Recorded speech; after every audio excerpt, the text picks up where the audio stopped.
In the quiet hum of my Louisville home, a place I had built with my own hands and my own resolve, a family dinner that was meant to be a simple, shared meal became the crucible of a decade-old betrayal.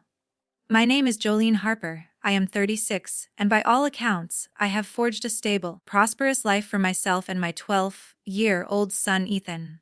Yet, on that evening, as the silver cutlery gleamed under the soft dining room light, my father, Walter, looked me in the eye and, with a chilling calm that shattered the fragile peace, declared, "You and your kid are nothing but freeloaders." My mother, Martha, did not object. She merely smiled and nodded, her face a mask of cold agreement. The cruelest irony, a truth that burned hotter than any flame, was that they were seated in the very house that I owned. I did not raise my voice in protest. I did not crumble. I simply met their gaze, and with a quiet dignity born from years of resilience, I delivered one sentence. A single, profound truth that left the entire room in an absolute, terrifying silence. And from that moment, everything we had ever pretended to be began to unravel. My dear friends, have you ever been made to feel like a stranger in your own family? Have you ever reached a point where the only way to save yourself is to confront those who raised you? This is not a story of anger, but of reclamation. It is the story of how a young girl's stolen dreams blossomed into an unbreakable woman's reality. To understand why I had to draw that line, I must take you back to the beginning. I grew up in the heart of Louisville, Kentucky, in a modest two-story house with floors that groaned under the weight of history and a backyard that always smelled of freshly cut grass after a summer rain. I was 18, a girl on the cusp of womanhood, my head full of dreams of a life built on my own terms. My world, however, was about to be turned upside down. A year earlier, my grandfather had passed, leaving me a generous inheritance of $100 Ardov, a safety net meant for my future, perhaps for a college education, or a fresh start in life. I had already made my choice, a degree in computer science, with aspirations of building software that would change the world. But my parents had other ideas. One humid summer evening, they called me into the living room. My father sat in his old recliner, his arms crossed, his face a stern mask I knew well. My mother stood by the window, her gaze fixed on the fading light outside, avoiding my eyes.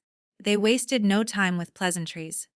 "We need your inheritance," my father said, his voice as flat and unfeeling as if he were discussing the weather. I blinked, the words echoing in the sudden silence. "Need it for what?" I asked, my stomach twisting into a cold knot. My mother finally looked at me, her expression a mix of guilt and unyielding resolve.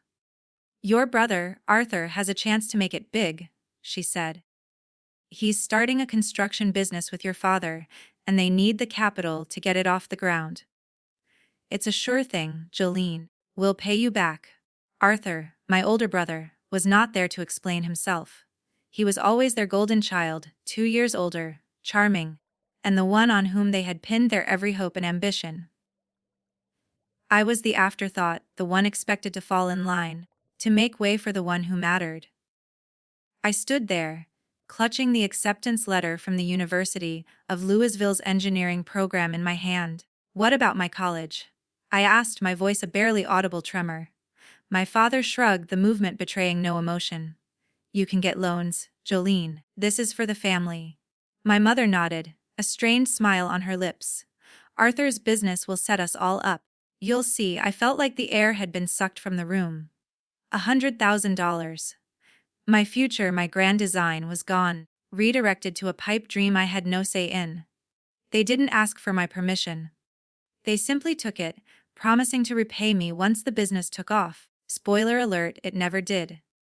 The construction company collapsed within a year, a casualty of bad contracts and worse decisions. My parents never mentioned paying me back. Not once. That night, I made a choice. I packed a duffel bag with a few clothes, my laptop, and the meager $500 I had saved from babysitting jobs. I walked out of that house without a goodbye. No one stopped me. No one called to check if I was okay. I was 18, alone, and fueled by a fierce, unyielding determination to prove that I didn't need them. I moved into a cramped, noisy apartment near campus, sharing it with 2 strangers just to split the rent. I enrolled in college, But tuition was a monstrous beast I had to conquer alone. I worked 3 jobs: waitressing at a diner, stocking shelves at a grocery store, and tutoring high school students in math. Some nights, I would collapse on the thin mattress I had laid on the floor, too exhausted to eat. There were weeks when I lived on instant noodles and cheap coffee, stretching every penny to cover my books or the utility bills. I'd stare at my acceptance letter, pinned to the wall above my bed, and remind myself why I kept going. My parents' voices echoed in my head: "This is for the family." Their family, I realized, had never included me. College was a relentless grind, but I clawed my way through, driven by a quiet defiance and a stubborn need to prove them wrong. My parents called maybe twice a year, always with the same tired script. "How's school, Jolene?" My mother would ask, her tone distant. Before I could answer, she'd pivot: "Your brother's working so hard on his new project." Always Arthur, never a question about how I paid my rent, or if I had enough to eat. I stopped expecting them to care. By my senior year, I was burned out, but unbreakable. I graduated with a degree in computer science, at the top of my class, and landed an entry-level job at a tech startup. For the first time in my life, I could breathe. I paid off my student loans, moved into a small but decent apartment, and began building a life. Then, I met my ex-husband, Travis, a colleague who seemed sharp, funny, and dependable. We got married, and a few years later my beautiful son, Ethan, was born. For a brief, fleeting moment, I thought I had found the stability and family I had always yearned for. But life had other plans. 3 years into our marriage, I found texts on his phone, irrefutable proof that he had been cheating for months. I didn't beg him to stay. I simply packed his bags, left them by the door, and said, "Get out." He left, but to his credit, he stayed in our son's life, sending money every month. That was enough for me. Those years, those moments of hardship and betrayal, shaped me into a woman who does not bend. I had fought for every scrap of my success, while my parents and Arthur had coasted on a sea of excuses. They never apologized for taking my inheritance, never once acknowledged the nights I went hungry. That betrayal had planted a seed of quiet resentment that grew stronger with each passing year, waiting for the day I would finally face them again. At 36, I have built a life I am profoundly proud of. My job isn't just a paycheck. It's a testament to every late night I spent studying, every shift I worked to pay my way through college. I manage a team that builds software people rely on, and I am good at it. My name carries weight in the industry, and that is something I earned, not inherited. I own a 3-bedroom house in a quiet suburb, with a mortgage I pay on time, and a backyard where my son plays soccer. This life, this stability, it's all mine, built from scratch, with no help from anyone. My son, Ethan, is 12 now, and he is the center of my universe. He has this infectious laugh that makes even my worst days bearable. Whether he's acing his math tests or begging me to let him stay up late for one more video game, I see so much of myself in him: the stubborn streak, the quiet determination. I make sure he knows that he is enough, that he doesn't have to prove himself to anyone. Every weekend we have a ritual: pizza night, a movie, and him telling me about his dreams of being an astronaut. I would move mountains for that kid, and he knows it. He is my reason for everything. My parents, on the other hand, are a different story. After I left home, they barely reached out. A birthday card here, a brief Christmas call there. But over the last few years, their messages started to change. My mother would text, "How's work going, Jolene?" Not because she cared, but as a segue to ask for money. "Your father's business isn't doing well," she'd write, or, "Arthur's trying to start something new. Could you help out?" The first time, I sent a couple $1,000s, thinking it was a one-off, a gesture of goodwill. But the requests kept coming: $5,000 for a car repair, not $10,000 for a vague business opportunity. I started saying no. Each time, my mother's texts grew sharper. "You're doing so well. Can't you spare something for family?" My father called once, his voice gruff, saying, "Was sacrificed so much for you, Jolene." Sacrificed. I stared at the phone, bile rising in my throat. Sacrificed what, exactly? The inheritance they had taken. The years they had ignored me. I stopped responding to most of their messages. I'd see their names pop up on my phone: mother, father, and let the calls go to voicemail. Arthur never called himself, he didn't need to. My parents were his mouthpiece, still propping him up, still betting on his next big idea, while I was out here building my own life. It stung, but I had learned to live with it. I had Ethan, my career, and a circle of friends who felt more like family than my blood ever did.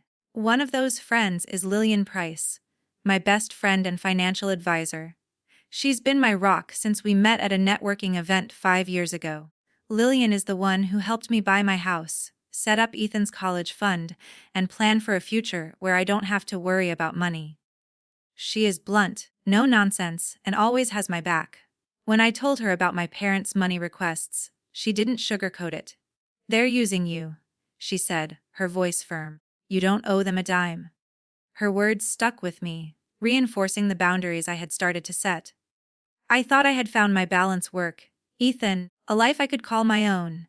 I wasn't looking for closure or reconciliation with my parents. I just wanted to keep moving forward. But then, one evening, my mother's number flashed on my phone, her voice trembling with urgency. That call would pull me back into the chaos I had spent years escaping. The call came on a quiet Tuesday evening. I was helping Ethan with his math homework, his pencil scratching across the notebook as we sat at the kitchen table. My phone buzzed, and I glanced at the screen. Mother, I hadn't spoken to her in months, not since her last text asking for 10 Zalos and for some vague emergency. I let it ring, debating whether to ignore it, but something in me stirred, maybe a flicker of guilt, a whisper of curiosity. I picked up. Her voice was shaky, not the usual calculated tone she used when asking for money. "Jolene," she said, "it's your father. He's sick. Really sick. We need you to come home." I froze. The word hit me like a slap. Home, the house I'd walked away from at 18. The place where they had taken my inheritance without a second thought.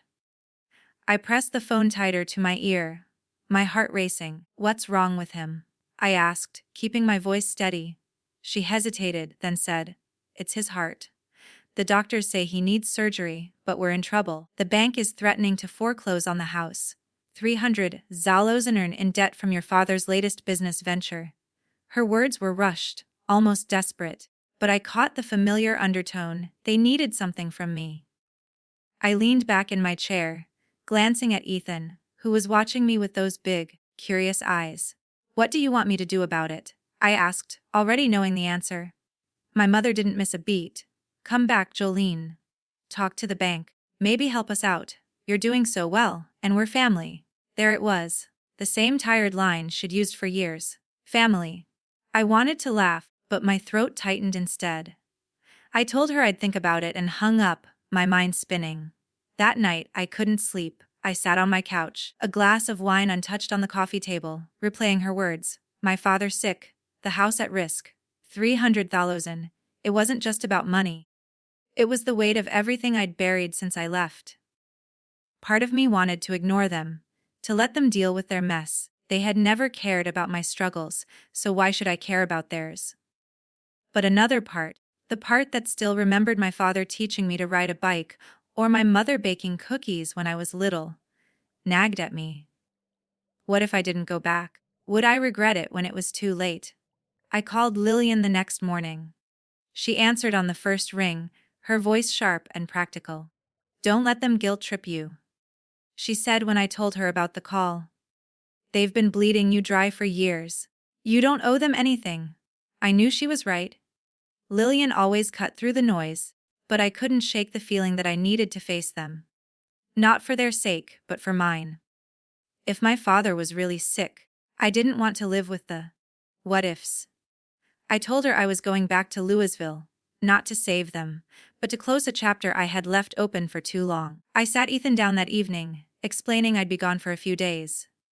"Is Grandpa okay?" he asked, his voice small. I hated that he had to worry about a man he barely knew, thanks to my parents' absence from his life. "I don't know yet," I said, brushing his hair back. "But I'll be back soon, and we'll have pizza night." He nodded, trusting me completely. That trust, it's what kept me grounded. Packing for the trip felt surreal. I hadn't been to my parents' house in years, not since a tense Christmas visit when Ethan was 5. I booked a flight, arranged for Ethan to stay with a trusted neighbor, and called my boss to take a few days off. The whole time, my stomach churned. I wasn't just going back to a house. I was walking into a battlefield. My mother's call wasn't just about my father's health or the house. It was a demand cloaked in desperation. I knew they'd ask for money, probably more than I could imagine. And Arthur, my brother, was probably lurking in the background, ready to benefit from whatever I gave. As the plane touched down in Louisville, I felt a mix of dread and fierce resolve. I rented a car and drove to the house I'd once called home. It looked smaller than I remembered, the paint peeling, the lawn overgrown. My mother greeted me at the door, her face pale but composed. "Thank you for coming," she said, her voice softer than on the phone. I nodded, stepping inside, bracing myself for what was to come. My father was in the living room, looking frailer than I'd ever seen him, but his eyes still had that stubborn glint. Arthur wasn't there, typical. They didn't waste time. Over coffee, my mother laid it out. The bank was moving fast, and they needed me to step in. "You've got the means," she said, her tone shifting from pleading to expectant. I listened, saying nothing, my mind already racing toward the confrontation I knew was inevitable. The next evening, I agreed to stay for a family dinner. That's when everything unraveled. The dinner table was set, but I wasn't prepared for the ambush. I'd agreed to stay for the meal, hoping for a civil conversation, some clarity about my father's health, and the foreclosure looming over their house. Instead, I walked into a setup. My parents had invited my brother, Arthur, who strolled in late, his usual smirk plastered across his face. My mother fussed over him, piling food onto his plate, while my father sat at the head of the table, his expression unreadable, but tense. I took a seat, my stomach tight, sensing the storm brewing. The first few minutes were deceptively calm. My mother chattered about neighbors I didn't remember, her voice overly bright, like she was trying to paper over the cracks. Arthur bragged about his latest business idea, some vague real estate venture that sounded as shaky as his last one. I nodded politely, picking at my food, waiting for the real reason I was there. My father broke the silence, his voice low and deliberate. "Jolene, we need to talk about the house," he said, leaning forward. "The bank's not budging. We owe 300,000, and they're ready." I set my fork down, meeting his gaze. "I know," I said carefully. "You told me yesterday. What's the plan?" My mother jumped in, her tone sharp. "The plan is you, Jolene. You're making good money, 350,000 a year, right? You could cover at least 200,000. It's the least you can do for family." Her words landed like a physical punch. 200,000. Not a request, not a discussion, just a demand, as if my life's work was theirs to claim. I took a slow breath, trying to keep my voice steady.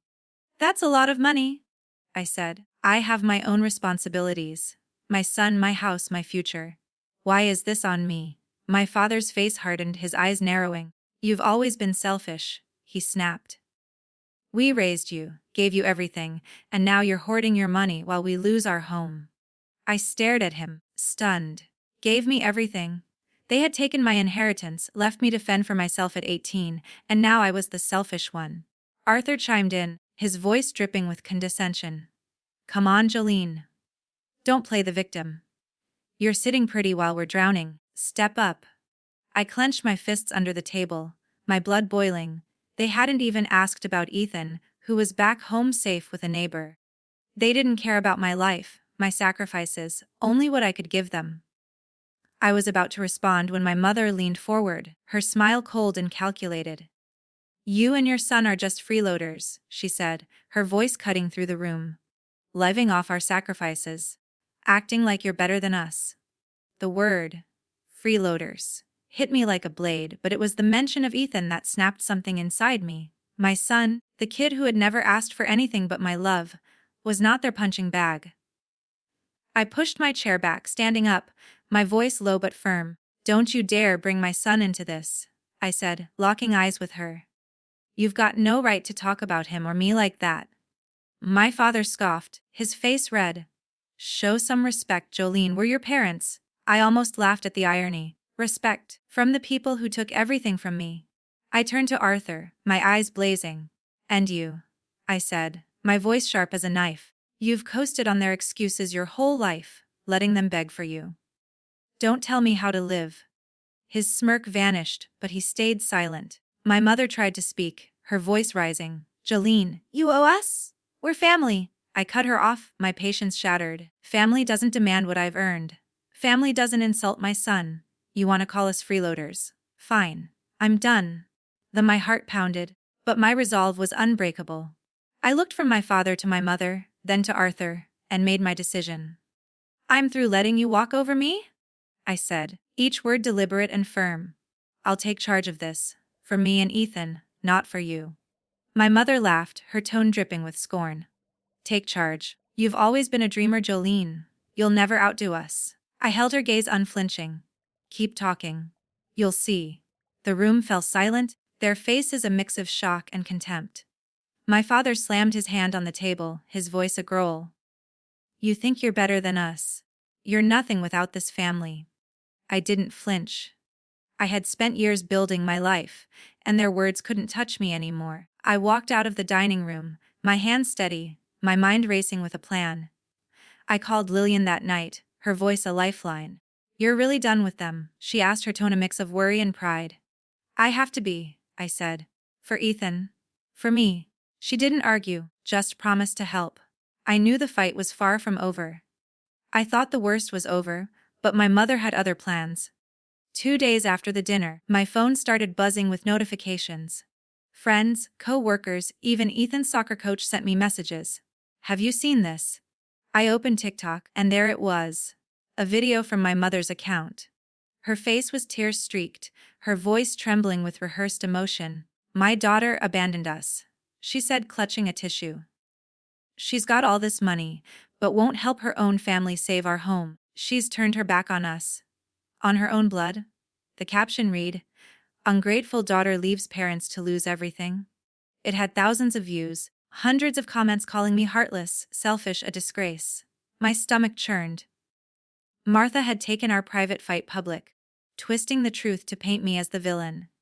She hadn't just insulted me, she had dragged Ethan into this, implying he was part of my so-called betrayal. I wanted to fire back, to post my own video, and tell the world how she and my father took my inheritance, how they called us freeloaders. But I knew better. Reacting in anger would only fuel her narrative. I needed to be smarter. Strategic. I called Lillian, who picked up immediately. I saw the video, she said before I could speak. It's disgusting. Jolene, what do you want to do? I paced the room, my mind racing. I want to take control, I said, my voice steady despite the rage. They're not going to bully me into submission. Not this time. Lillian didn't hesitate. Then let's hit them where it hurts. The house. They're desperate to keep it. You've got the means. Buy it out from under them. The idea sparked something in me. It wasn't just about revenge. It was about reclaiming what they had tried to take. My power. My dignity. I told her to start the process, and she promised to connect me with a lawyer by morning. The next day, I met with a real estate attorney Lillian recommended, a sharp woman named Laura. She laid out the situation. The bank was ready to foreclose on my parents' house due to their $300,000 loan default. Laura confirmed I could buy the property directly from the bank, wiping out their claim. It's not cheap, she warned, but your finances can handle it. You'd own the house outright, and they'd have no leverage. I nodded, my resolve hardening. This wasn't about saving them. It was about ending their hold over me. Lillian worked her magic, pulling together my savings, investments, and a loan I could comfortably manage. Within a week, we had a deal with the bank. I signed the papers, my hands steady, as I became the legal owner of the house I had grown up in.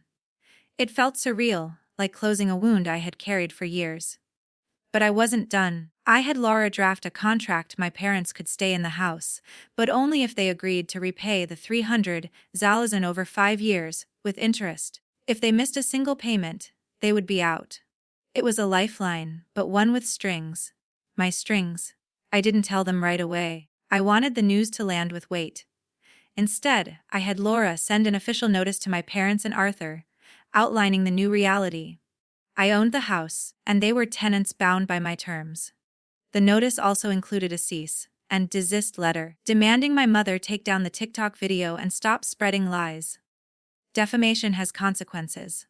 Laura wrote, her words crisp and unyielding. I knew my mother would see it as a slap, but I didn't care. She had crossed a line, and I was done playing nice. When the notice arrived, my mother called, her voice shrill with fury. You think you can control us, Jolene? She spat. You're no better than us, throwing your money around like you're some big shot. I let her rant, my silence louder than her words. You got the notice, I said finally. Follow it, or face the consequences. I hung up, my heart racing but my conscience clear. Arthur texted later, a single line, you're ruthless. I didn't respond. He wasn't wrong, but I wasn't sorry either. I flew back to Louisville that weekend to pick up Ethan from the neighbor's house. He ran to me, his smile brighter than the sun. Did you fix everything? He asked, his voice full of trust. I hugged him tight, my throat tight. I'm working on it, kid, I said.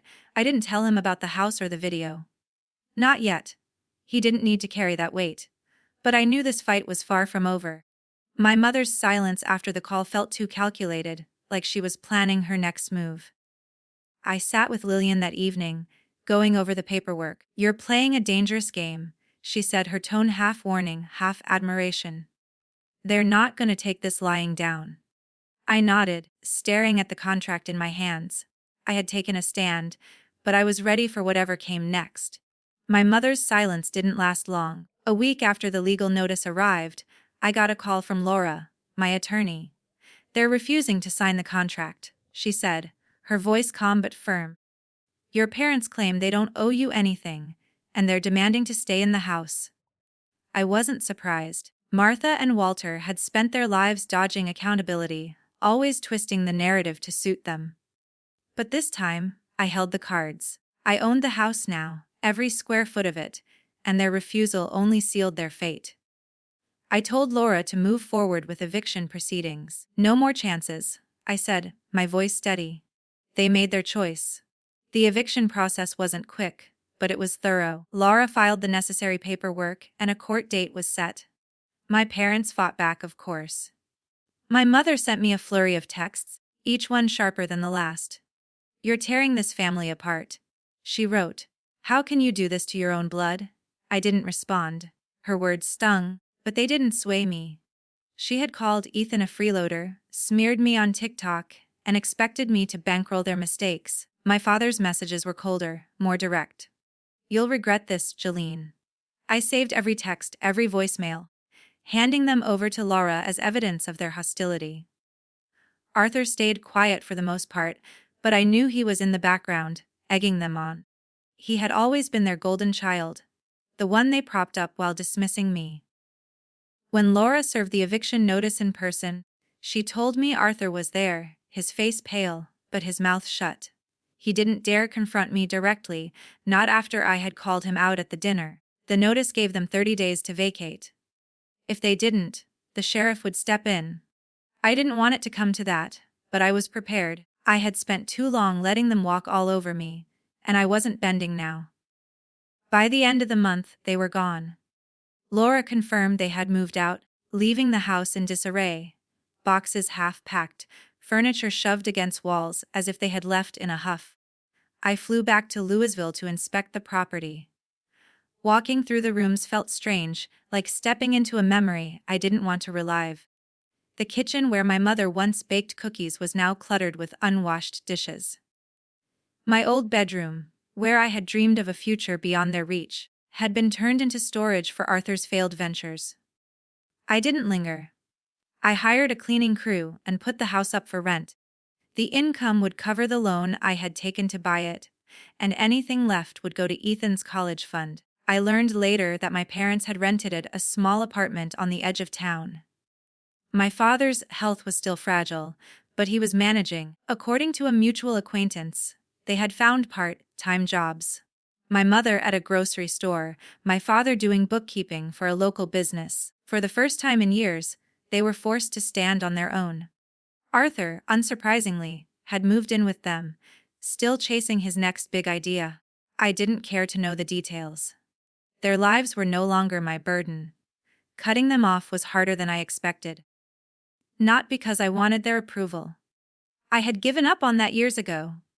But because letting go meant closing a door I had always hoped might open to something better. I blocked their numbers, deleted their voicemails, and unfollowed my mother's TikTok account.